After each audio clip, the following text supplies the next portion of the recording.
Sure. Well, everyone, welcome back to a very exciting episode of the Storybox podcast. Today, my friends, I'm delighted to welcome Kara Dansky to the Storybox. Many of you may have seen her book, The Abolition of Sex, or you may have seen her on the Dr. Phil show. This is where I became introduced to her and her work, which was an amazing appearance on the Dr. Phil show. I even made a video about it. You can go and watch that one. I loved her take on many, many things, which we'll no doubt get into during this conversation. But before I dive into everything else, or me gushing about everything that you've done, Kara, what I've been doing recently is turning it on my guest and asking my guest who they are and what they do. I felt like I should do that with you today. Would you mind taking it away about who you are and what you do? Who I am and what I do. So I'm a lawyer. And let's see, let me go back a little bit before that to say that I consider myself as having always been on the political left, literally since childhood. And when I was 18 years old, I registered as a Democrat, and I have always been a Democrat, except for a very brief period of time when I was a member of the Green Party. And then I re-registered as a Democrat in order to vote in the 2008 presidential primary election. So I've always been on the political left. I understand our people in our countries use words like liberal and conservative very differently. My point is just to say that I've always been on the political left. I've also always considered myself a feminist, and I have done various things with feminism over the course of my life. In college, I was part of what was called then the Women's Center. And we did things like Take Back the Night rallies to raise awareness of male violence against women. We did things like abortion clinic defense, where we stood literally linked arm in arm at abortion clinics to prevent protesters from being able to access an abortion clinic and to help women seeking abortion access to do so. And I volunteered at an American organization called the National Abortion and Reproductive Rights Action League in law school. So I've always been a feminist. And then what happened is after I graduated law school and I worked in the U.S. federal judiciary for a number of years, I decided to go into criminal justice. And so I entered what is sort of loosely in America referred to as the progressive criminal justice reform movement. And I became a public defender. I represented people who were charged with crimes anywhere from minor drug possession up to murder. And then I got into the public policy arena and I started studying America's mass incarceration system and our somewhat draconian, I would say, sentencing policies. And I did a number of jobs. And eventually I ended up at the American Civil Liberties Union, the ACLU, where I was working specifically on the ACLU's campaign to end mass incarceration. And I also oversaw an investigation into and a report on police militarization in the US, which is extensive. We could talk about that if you'd like, but the report that we published in 2014 coincided with the eruptions in Ferguson, Missouri around the killing of Michael Brown. And so that report got a fair amount of attention in the American leftist media. And at the end of 2014, I ended up leaving the ACLU for personal reasons, and I took another job. And I also, at that time, learned about the threats that so-called gender identity poses to women and girls and to the material reality of sex. And I got increasingly involved in radical feminism, which was enjoyable for me because it got me back to my roots in feminism. And it was good. So for a period of years, I was operating on sort of two tracks. One was the track that paid the bills. That was my criminal justice, law, and policy work. And the other track was all volunteer work with the radical feminist organization, Women's Liberation Front. And eventually what would happen is that in 2019, my career in the so-called progressive criminal justice reform community in the United States would come crashing to a halt. And these days, since 2020, I do nothing but fight for the rights, privacy, and safety of women and girls and to stop the abolition of sex. And I'm very happy to be doing that. So that's a bit of who I am and where I come from. Is that good? Welcome so much to the Storybox podcast. That is a fantastic introduction, I have to say. There is a lot that you said there that we can go down many different rabbit holes and tangents. But I guess I wanted to ask you, do you still consider yourself to be a lefty? Yeah, I do. As far as I'm concerned, in my country, and I can't speak to anyone else's, and I'm more familiar with these dynamics in the UK than I am with the dynamics in your country. But my principles haven't changed at all. I remain completely committed to the values and principles that I've always espoused. I do think that my party has completely sold out traditional leftism and completely sold out women and girls, as well as free speech. And I don't want to get into authoritarianism too soon, but we can talk about that. But I have not abandoned my principles or my values. My party has. Well, it seems like in today's day and age, you're right.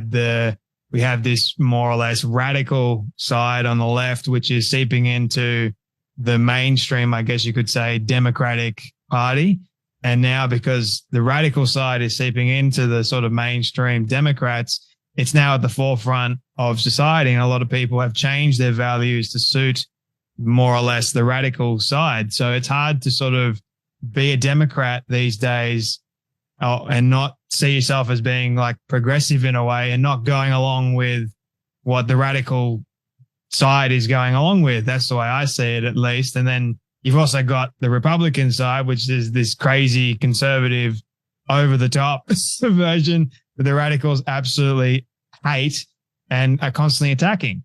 So, I mean, how do you navigate that entire world trying to be a Democrat, upholding your, I guess, values within that particular party if you've got this, I guess, incredible push that the actual radicals are trying to demolish all that the Democrat Party actually holds dear to itself, or originally did? So as a radical feminist, I don't want to credit the contingent that you're talking about as radicals. I think they're actually regressive, conformist authoritarians. Right. Good call. but I know what you're talking about. I understand the dynamic. If we're talking American party politics, it's very challenging because the Democrats in power, the agenda to abolish sex hasn't just seeped in. It's taken over. It has completely taken over Democratic Party leadership. Yeah. So that's a problem, clearly. And when I think about my country's party politics and I think about elections, we will have some important elections in 2024. And I think that 2024 will be Republicans to lose. I think the Republicans should be all over the Democrats' insanity when it comes to so-called gender identity. And some of them are, but many of them aren't. And I also pay attention to a lot of people who pay close attention to Republican Party politics, which I mostly don't. But what I am hearing is that the Republican Party is also in a lot of trouble because they're too closely aligned with their evangelical wing, that there are mainstream moderate Republicans with whom I probably agree on a lot of things who do not like the Christian evangelical bent of the Republican Party. So I from where I sit politically, I think the Democratic Party is in massive trouble because I'm not famous, but I have become fairly well known in lefty radical feminist American circles. And people email me and contact me on social media all the time to say, I'm a lifelong Democrat. I'm on the political left and I'm so disgusted with the Democrats. I will never vote Democrat again. And I, of course, understand that. I will not be voting Democrat in 2024 unless they change course, which they probably won't, but we'll see. So I totally get that. And I see my party as in complete crisis. And then I read people who say that the Republican Party is in crisis because there are moderates who don't agree with the staunch anti-abortion, staunch Christian evangelical wing, which seems to have taken over, even though the leader of the staunch evangelical wing is a maniac who is obviously not himself a Christian evangelical. Mm. So it's a free-for-all. I don't know. What do you foresee happening if the Democrat Party actually does get in 2024? What do you foresee happening to society? I think all bets are off. I mean, I don't know if the current president will be alive in 2024. I'm sorry, I don't want to be disrespectful. I'm just like, it's worrying, isn't it? I don't know, but I will also just say, you didn't ask about this, but I've never liked Joe Biden. I've never liked him. This is maybe too insider American politics, but I was so mad at him about how he treated Anita Hill during the Clarence Thomas Supreme Court hearings. I don't know if your viewers will know about that. I don't want to assume too much, but I've never liked the guy. I've never voted for the guy. I never wanted to vote for him. And I will say I did vote for Biden-Harris in November 2022 because I just needed to express my solidarity with getting rid of the maniac who was running the Oval Office for 4 years. That's the only reason I voted for Biden-Harris. I wanted to spend the rest of my life never voting for Joe Biden, but I did it in November 2022. I won't do it again in 2024. I won't. So you much rather... Either. I mean, I'm not voting for a Republican in the presidential election either, whether it's that crazy man or somebody else. I won't do it. Yeah, that's where I stand personally. I won't tell anyone who to vote for. I understand these things are very difficult, but that's where I am. I know a lot of people feel quite passionately about their particular party and politics as a whole. I mean, it's part of human nature. As we sort of grow in society, a lot of people seem to just attack one another depending on their politics, which I find incredibly fascinating. Like, you can't actually hold a conversation with someone respectfully nowadays because everyone just goes, oh, you're a Democrat, so therefore, because I disagree with you, I don't need to associate with you anymore. And I think that's wrong. It's totally unfair. But I also see in the same instance the massive decline in society because of this major push on gender ideology. And it is very, very concerning because they're pushing it on kids so much now. And then you're the bad person for standing up and saying this is wrong.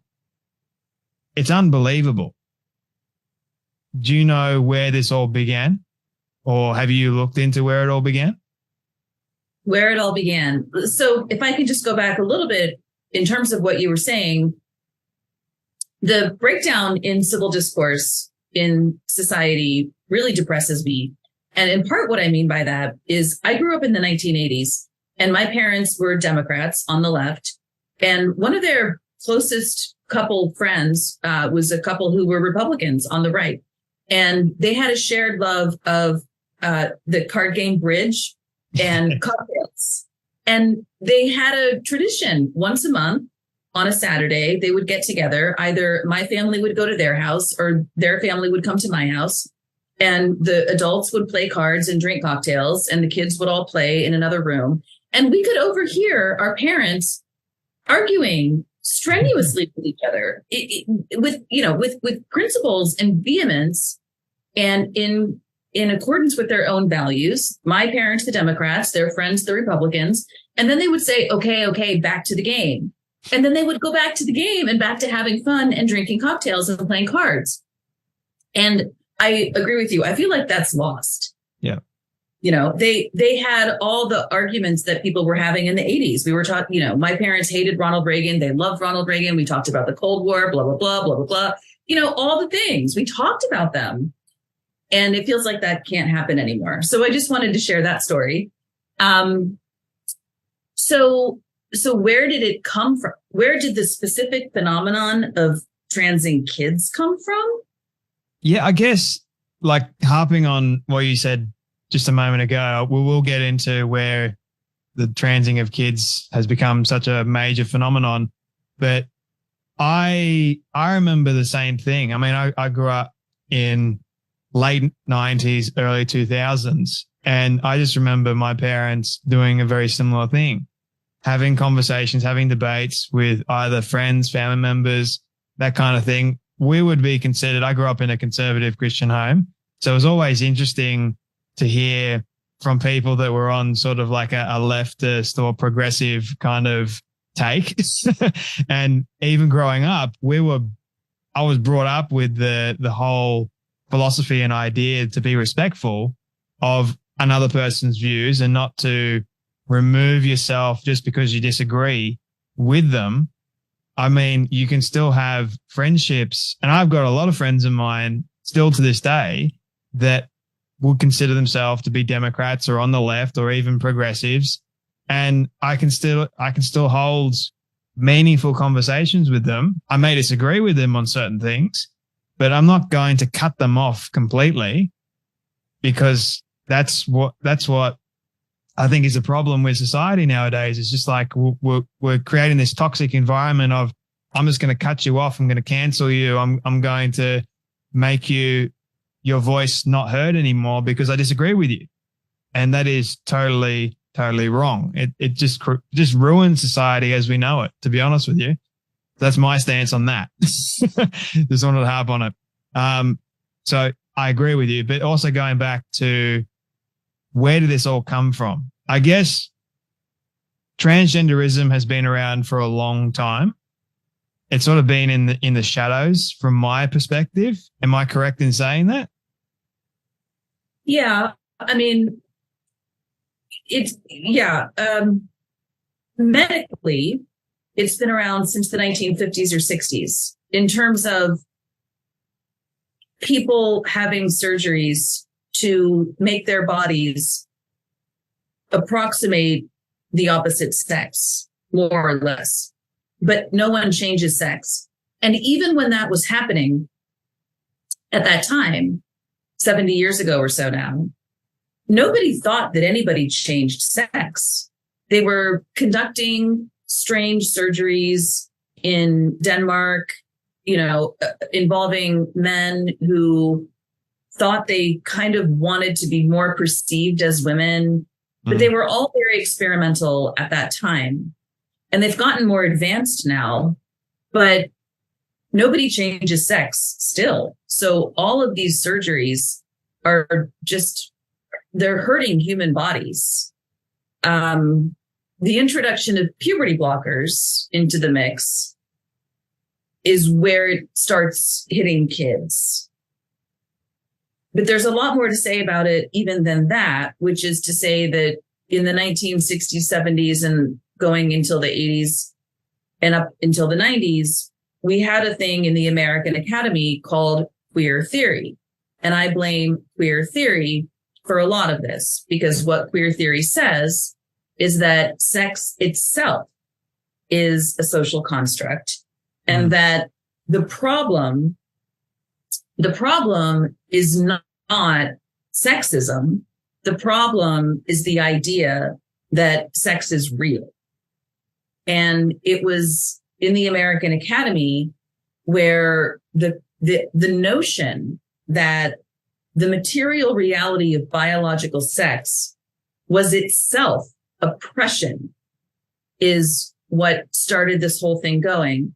And I try to make the case in my book that if a bunch of academics in the ivory tower in the US, and it's not all American academics. I want to be very clear about that. We're not all, I'm not an academic, but it's not all Americans who are to blame. One of the worst offenders was Michel Foucault, who was French and who was speaking in an American university. But the argument was that sex isn't real. But if a bunch of off the wall academics who thought that sex isn't real had tried to sell the American population, let alone the global population, on the idea that sex isn't real, they would have failed colossally. And so they had to make up a word. And the word that they made up is transgender. And that's what started all of this. And the whole gender identity came off of that as well? I don't know exactly when the first use of the word gender identity came, but the concept of gender identity goes even further than the idea that a person. Okay, so I think where it started was the idea that it's possible for a male person to be born in a female body, and it's possible for a female person to be born in a male body. That is, of course, ridiculous. Nonetheless, that's how it started. But now the whole concept of gender identity has been expanded such that now we have 8 billion gender identities. I mean, I've literally read an article that said we have as many gender identities. Excuse me. It said there are as many gender identities as there are people in the world. That's an insane thing to say. There are 8 billion or so of us on this planet, and every single one of us is either female or male. And if some people have gender identities, I suppose they can have gender identities. It's the same thing as having a cat identity or a turtle identity or a tree identity. None of it's based in reality. No, it's a denial of reality is the way I see it, and so many others actually see it. And it's like we've put this actual mental health condition that a lot of people have. It's at the forefront of society now. And all these activists are saying that laws are apparently erasing trans kids. There's no such thing as trans kids, but they're apparently erasing trans kids. They're erasing trans people from the very fabric of society, and that is somehow cruel. What's your views on that? Well, I'd like to address the topic of mental health for a second, because my understanding is that back in the 80s and 90s, when there were a lot of men who, and specifically gay men, who felt because of the homophobia of society that they would be more comfortable existing in a body that might have appeared slightly more female, even though nobody was fooled. Everybody knew they were men. And they didn't think they were female. They weren't really confused. It was more a reaction to society's homophobia that these men felt more comfortable living in a way that allowed them to present as stereotypically female. But they weren't, I mean, they may have been mentally ill in ways, but they didn't actually think they were the opposite sex. Fast forward to today, fast forward to 2021, when I published my book. That's the reason I'm saying that. At that time, I was mostly of the view that a lot of the people who call themselves transgender were not actually confused. What they were doing was lying. Now, here we are 2 years later, and there's a body count of young people who have been seriously and permanently harmed at the altar of this ideology. And I've spoken with enough of these young people and read their stories to think that many of these young people were seriously confused. Yeah. They really thought that they were the opposite sex, and they took the advice of their psychologists, psychiatrists, therapists, as well as the medical practitioners to get irreparable endocrine changes, hormonal changes, and surgeries to permanently alter their bodies. And that's devastating. And so I think that there's a growing percentage, and probably still growing percentage of people who are seriously mentally confused about their sex. But I also just want to say that I still maintain that there is a category of people, and these are the men who are autogynephiles. If you want to break that down for your viewers, we can do that. These are men who are just lying. They are not confused. They do not think they're female. They're sexual predators. They are sexually aroused at the thought of themselves as being female. they're just outright lying. And I have no sympathy for them whatsoever. I do have tremendous sympathy for people who are sincerely confused. And part of that sympathy comes from a period of my own life when I was 18 years old and I went to college, and I was confused about my body in the sense that I was anorexic, and I believed that I was morbidly obese when in fact I was not.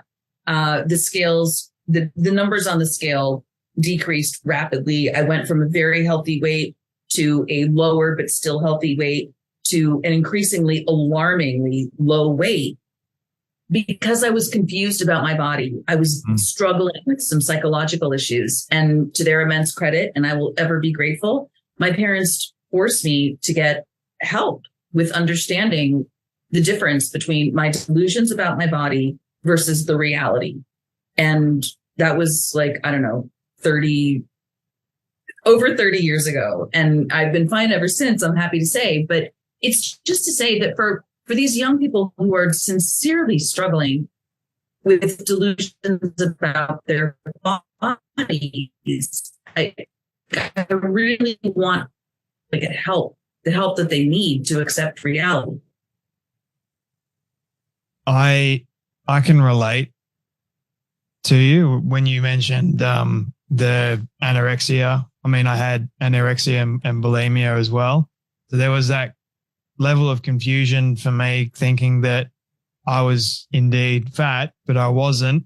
So every time I looked in the mirror, there was that level of dysphoria that I had, and I needed to get help. And thankfully, I ended up getting the help that I needed.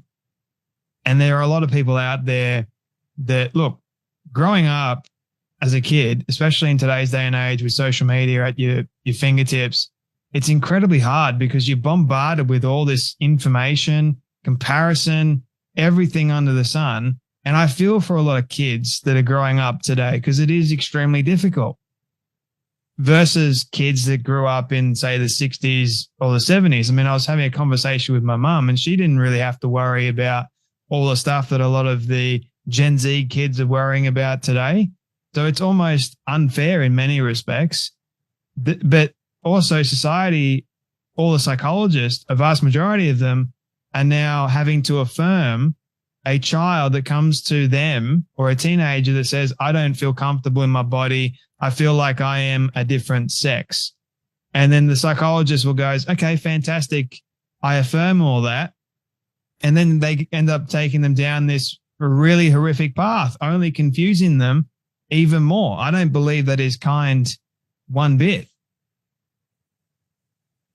Yeah, I agree. And it does seem to be increasingly the case.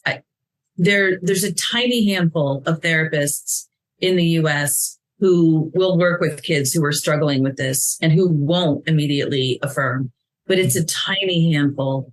The profession in general is just affirmation only, and putting these kids on this path that leads to permanent sterility and other physical harms, disease, higher likelihood of cancer, loss of bone density.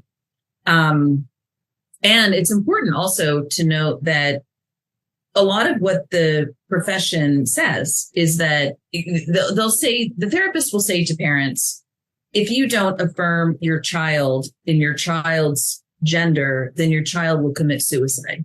Yeah.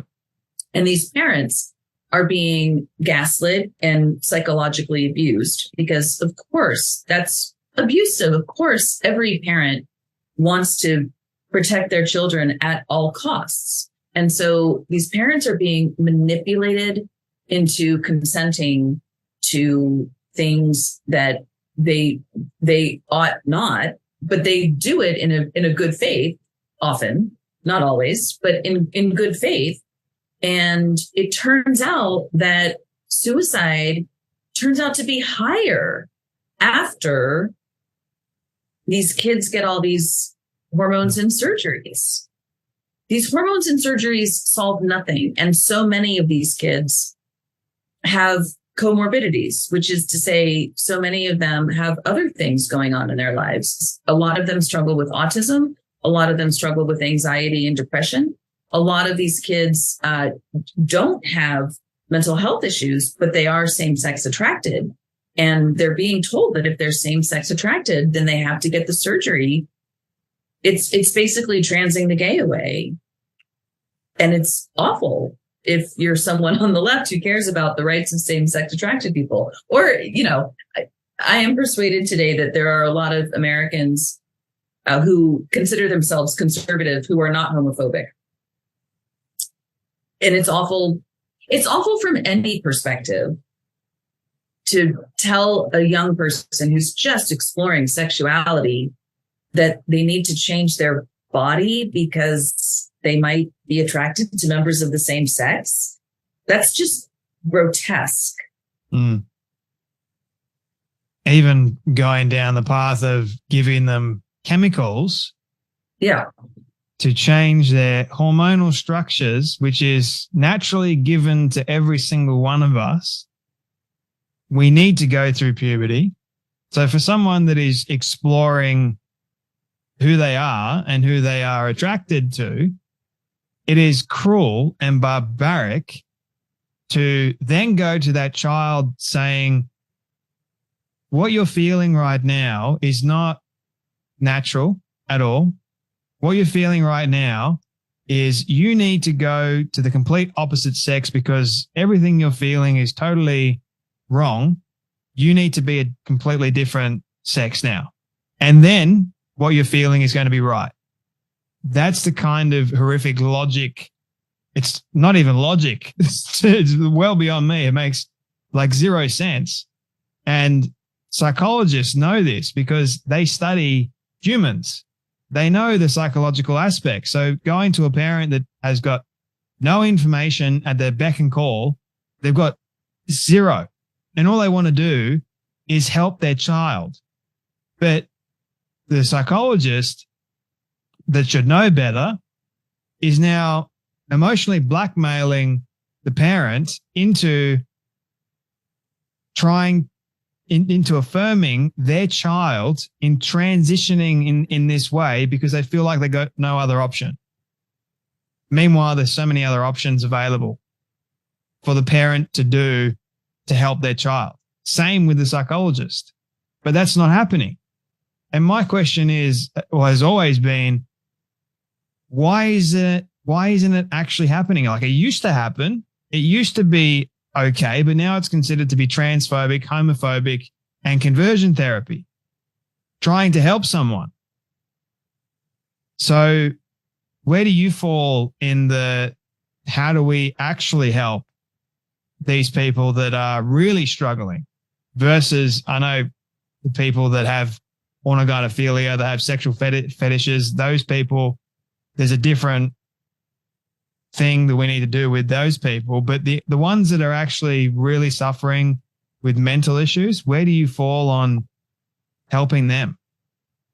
I mean, I want everyone who's sincerely confused about their sex to be helped to accept themselves as they are in the sex that they are. And I think that transing same-sex attracted teenagers is conversion therapy. It's no different from gay conversion therapy from the 1950s. It's arguably worse because it's removing healthy children's body parts. I mean, as you said, it's absolutely barbaric. I don't know what to do about the professional associations that are engaging in this. I mostly work at the political and legal level. I want to get rid of this entire concept of gender identity. And part of how we're doing it, and by we, maybe now I could introduce Women's Declaration International. I'm the president of the U.S. chapter of Women's Declaration International, and we work to just get rid of the concept of gender identity at all levels of U.S. government, local, state, federal, and we advance the Declaration on Women's Sex-Based Rights, which you can find at womensdeclaration.com. And I just think that this is so important. I think ultimately it's going to happen when a mass of people across the political spectrum understand just how devastating this is. I think that this is going to become certainly the biggest medical scandal of the 21st century, even though we're still in the early decades of the 21st century.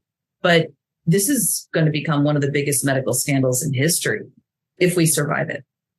Yeah, good end point there, if we survive it. Because the way we're heading, if it's anything to do with history and what history has taught us about when we end up down this path too much, it ends up destroying society. It's like the ultimate collapse of it.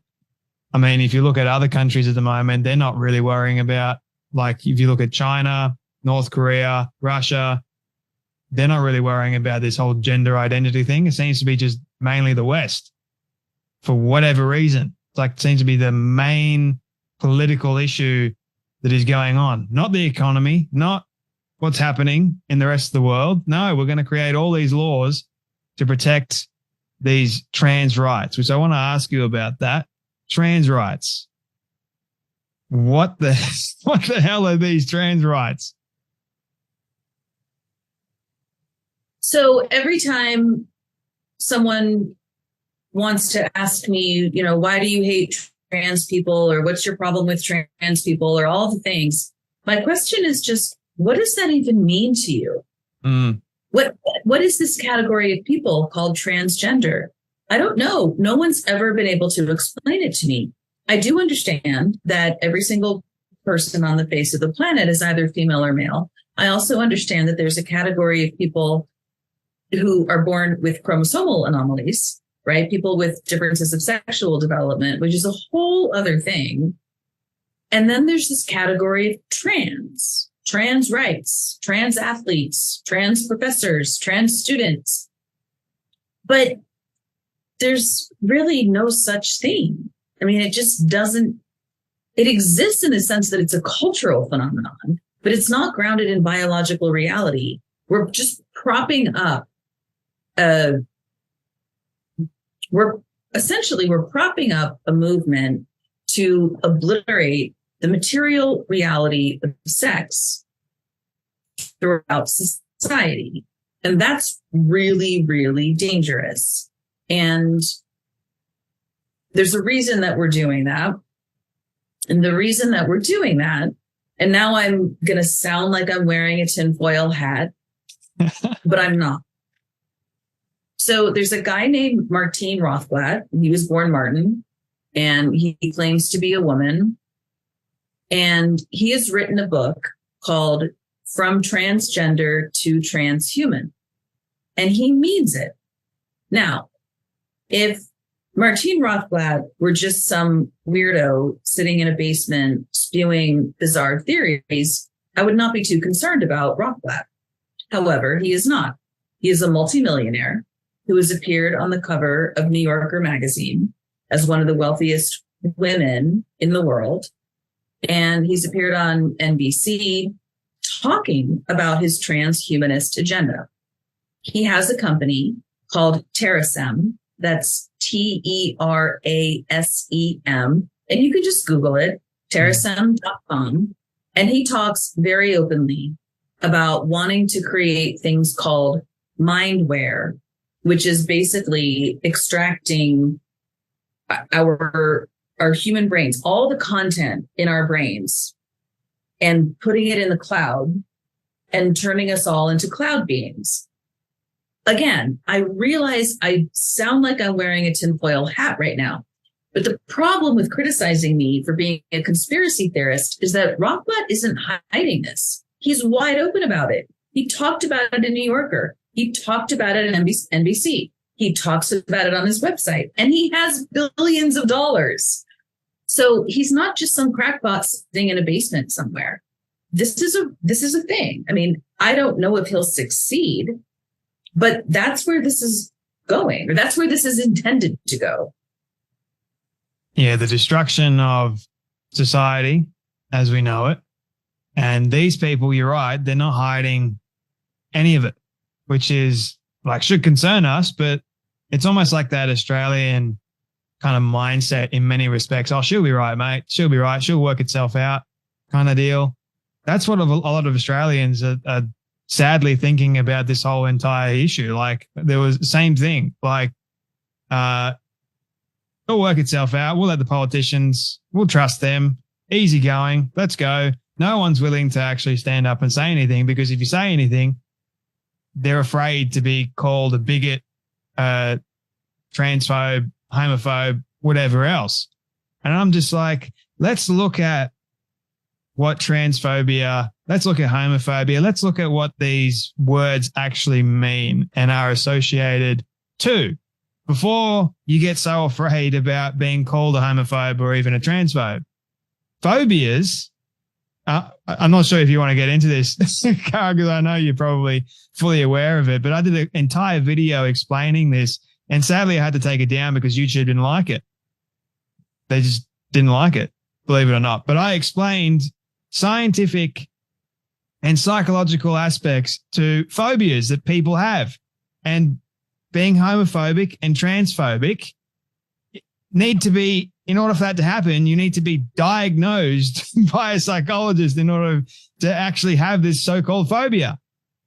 The vast majority of people they're not homophobic. They're not this so-called transphobic. So why do everyone get their knickers in a knot all the time and so afraid being called this? Like it's a label. We just throw these labels out at people and think that's going to make things like it's going to shut them up. And it works. It's sad. It works. It's unreal. Sorry, I went on a tangent there. No, that's okay. It works sometimes. But I do just also want to say that I think there's a difference between the label homophobic and the label transphobic. And I think the difference there, I mean, I agree with you that it's great to break those things down. But the concept of homophobia, whether anyone is homophobic or not, but the concept of it does relate to one's feelings about people who are actually homosexual, which is grounded in reality. And there are people who either are afraid of or hate people who are homosexual. Those people do exist. But the concept of transphobia can't be real because the concept of trans isn't real. It doesn't make any sense. No one's trans. I mean, literally no one's trans. I mean, there are people who, depending on what trans means, which no one's ever explained it. If trans means people dress out of conformity with their sex stereotypes, okay. There's a guy who runs around Washington, D.C., where I live, who wears stereotypically women's clothing, and he terrorizes people. He demands money. People give him money. He just accosted me today, literally in the street, wearing a long flowery dress and a hat, like stereotypically women's hat. And anyway, there are people who behave that way. Like I am afraid of that person, but he's a man.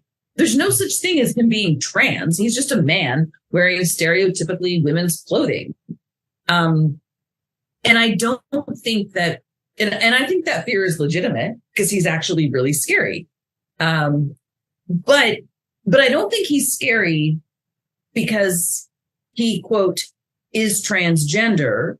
I think he's scary because he's a freaking weirdo man who terrorizes people on the streets of DC.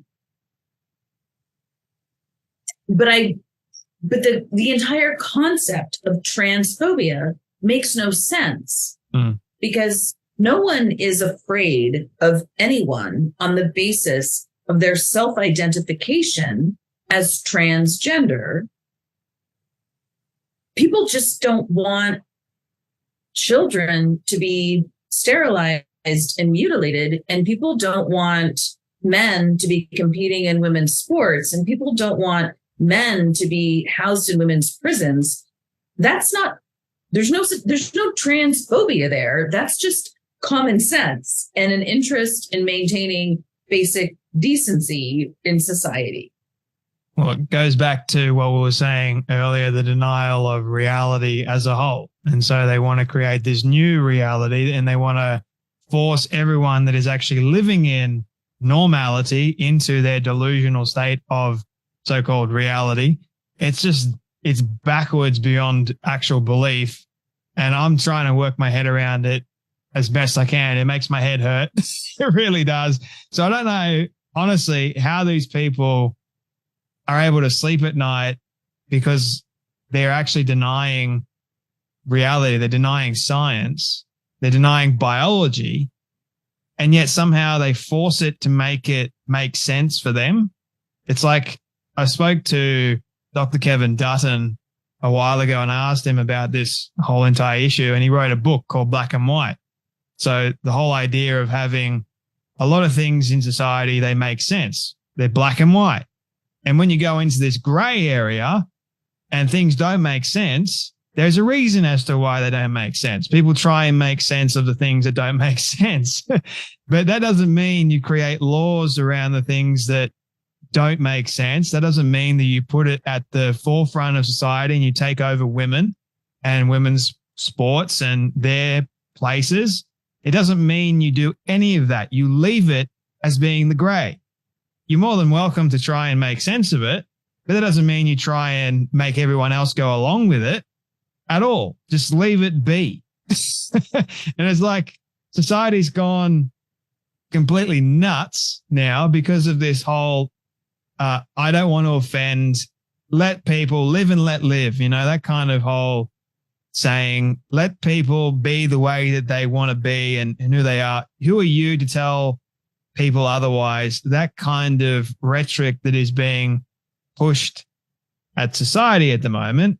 And everyone just goes, fine, I got nothing against it by all means, but at the cost of them actually railing over women, their places and everything else. And everyone's going, well, what do we do now?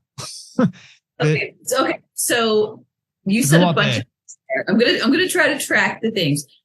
First of all, you said that you're trying to make sense of it. I want to offer an alternative suggestion, which is there's no point in trying to make sense of it because none of it makes sense. Yep. And I really think that the sooner that we all understand that those of us who are grounded in reality understand that we're the sane ones, the happier we'll all be.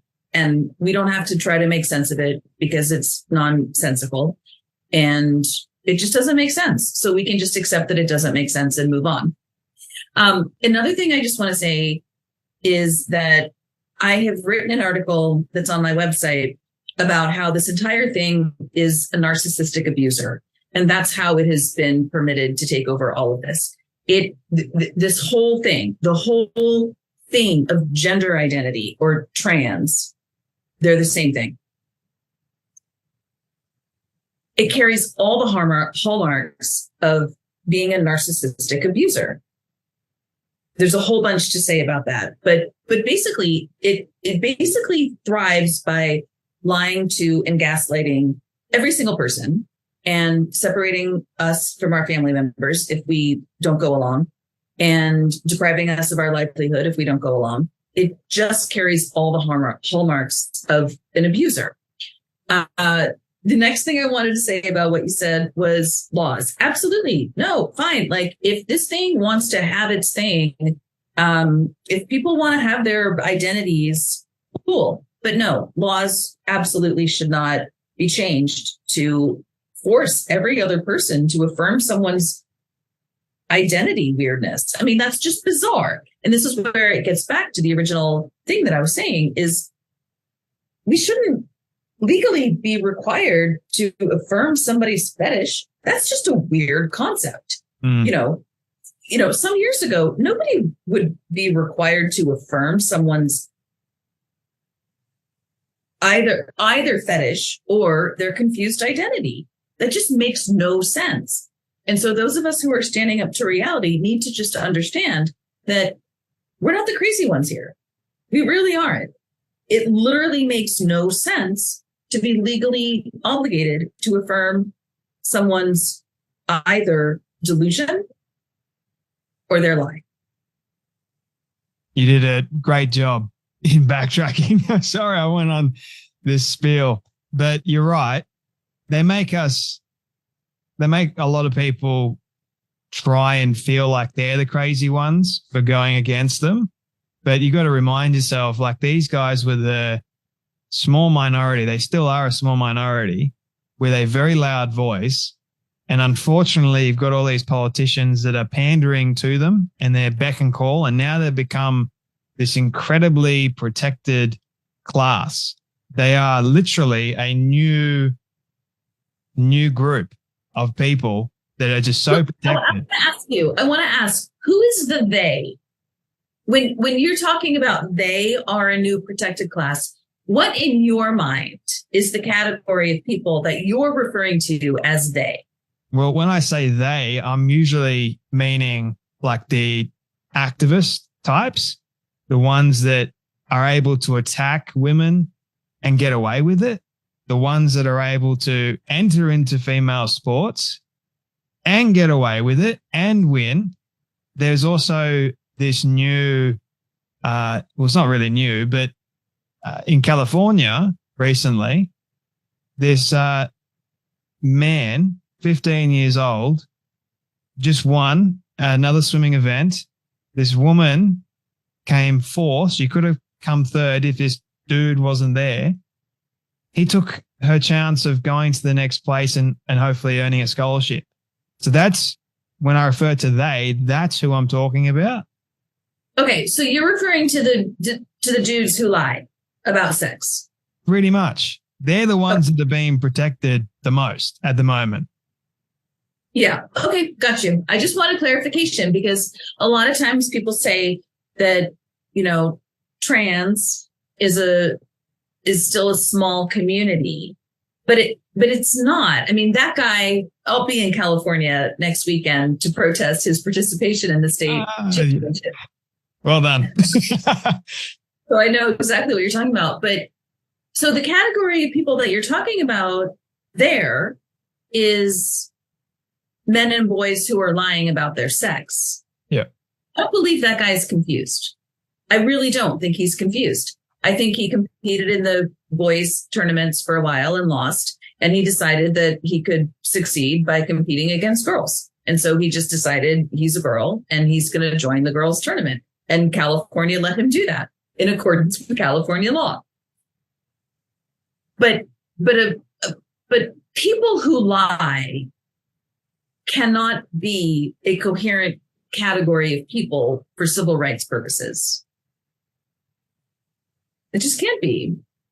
I totally am with you with that. But I don't want to, but in saying that, I don't want to alienate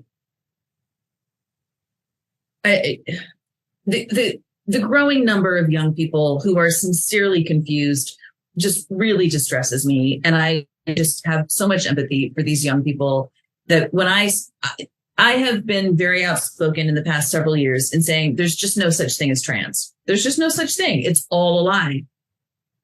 But now I sort of can't really say that in good conscience because there is a category of young people, especially the young women, and my heart just goes out to them who have been lied to and misinformed and manipulated to the point of getting their breasts removed and having their voices permanently altered by being on testosterone. And they really thought they were trans.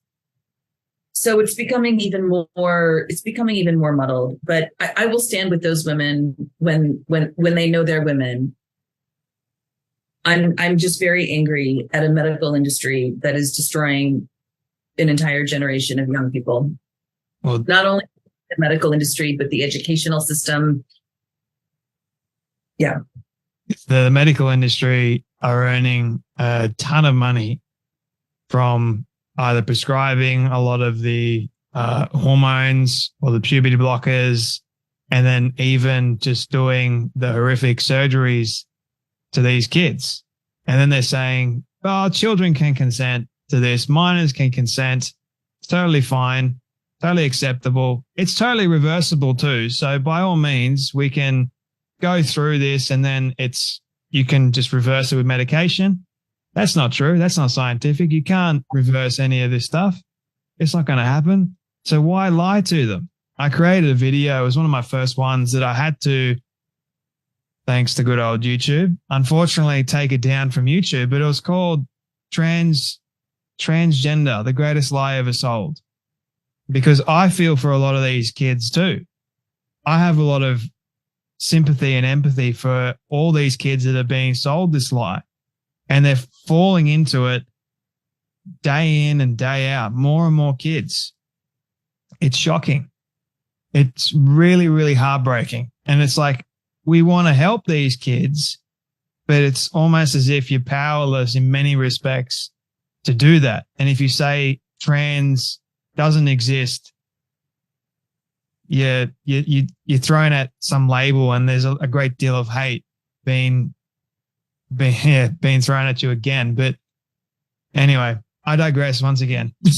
No, it's okay. It's okay. It's just there's so many stories of detransitioners coming out in the States, and I'm connected with a lot of these young people. And so it just really tears at my heart. But I'm going to have to go pretty soon. But can we finish on a positive note?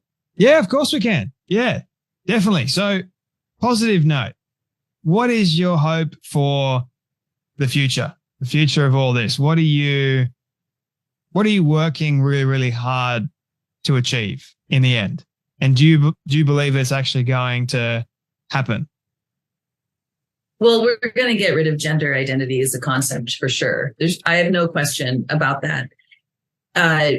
Yesterday, the UN Special Rapporteur on Violence Against Women put out a statement condemning violence against women who speak out about these things. That's a whole aspect we haven't even talked about. But women, including myself, including Kelly J. Keane, i.e. Posey Parker, who was in Australia, as you know, and then in Auckland, New Zealand, we're subjected to violence all the time when we speak out about these things. Threats, intimidation, physical violence.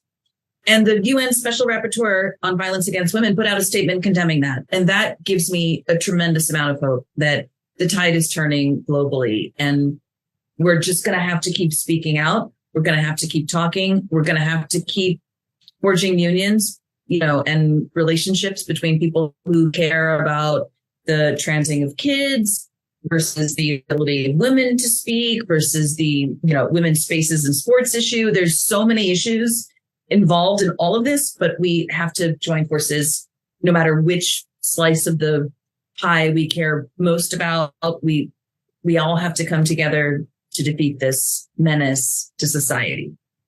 Can I ask you one final question, if that's okay? Yeah, sure. Regarding feminism. So you class yourself as a feminist. Do you class yourself as being sort of a modern feminist as well, or just the more of a traditional feminist with, I guess, modern values in respect, or am I getting that wrong? Well, I would say that I derive my feminist values from the second wave, from the 60s to the 80s of second wave feminism, at least in the States. And that looks today pretty similar to what it looked like then. But now we have this whole gender identity thing that we have to grapple with. So the radical feminists in the movement in which I participate, we continue to be very against prostitution, which we would classify as trafficking of women, against surrogacy, very much in favor of abortion on demand without apology, very much in favor of women's sex-based rights and the liberation of women as a sex class. And so I would say that today, those of us involved in radical feminism in the States, at least with respect to Women's Declaration International, we derive our values and principles from the second wave feminist movement, and we're bringing them into the 21st century. And what are your thoughts on this whole idea that men are the main issue, all men are the problem? I'm not even interested in not all men. So you just introduced a whole other thing that we could probably talk about for an hour. Full disclosure, if anyone cares, I live with a guy, it's fine. I'm straight. I live with a guy, whatever. But yeah, I'm not going to put myself in a position of being not all men are the problem. That's not even the point. The point is that women and girls need to join together as women and girls and fight our own battles. And I'm very happy to partner with any woman or girl who wants to join with us. And that includes Women's Declaration International Australia, of which there is a chapter. Get in touch. Well, I'll make sure that all those organizations that you mentioned that you're a part of are linked in the show notes below, so people can check it out if they want to. And I applaud your work. I really do. And I'm grateful for you. I have appreciated this conversation immensely and wish we could go a lot longer. I apologize if I went on many different tangents myself, but there's just so much to cover in such a short space of time. But Cara, thank you so much for your time today, your wisdom, your advice, and for joining me on the Storybox podcast. Yeah, not at all. Thank you so much for having me on. I've really enjoyed our conversation as well. Thank you.